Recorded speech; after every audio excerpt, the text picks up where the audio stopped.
Bonjour à tous. Je continue à vous partager des extraits du livre du professeur Ratzinger, L'Église, une communauté toujours en chemin. La Pentecôte, vent et feu de l'Esprit Saint qui fonde l'Église. Celle-ci ne naît pas d'une décision autonome, elle n'est pas le produit d'une volonté humaine, mais création de l'Esprit Saint. Cet esprit est la victoire sur l'esprit de Babylone, l'esprit du monde. La scène de la Pentecôte dans les Actes des Apôtres conjugue multiplicité et unité et nous apprend à reconnaître la spécificité de l'Esprit Saint.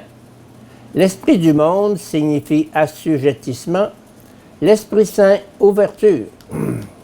L'Église assume les différentes langues, c'est-à-dire les nombreuses cultures qui, dans la foi, se comprennent et se fécondent réciproquement. En ce sens, nous pouvons dire que l'on voit se dessiner ici le projet d'une Église qui vit dans des églises particulières nombreuses et multiformes. Au moment même de sa naissance, l'Église était déjà catholique, déjà l'Église universelle.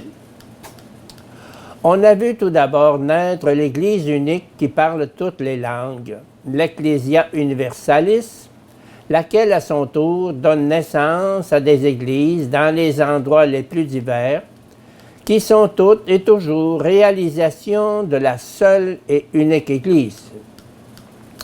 La priorité chronologique et ontologique appartient à l'Église universelle, une Église qui ne serait pas catholique, ne serait aucunement Église.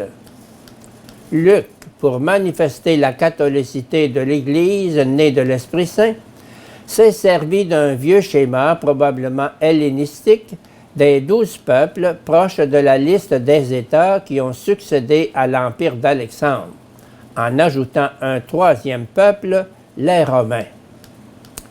Le livre tout entier des Actes est construit à partir d'une idée théologique.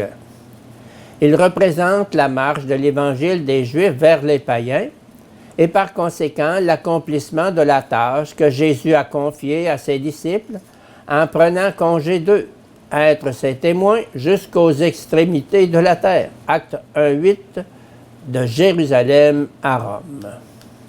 Pour Luc, Rome représente le monde païen en général.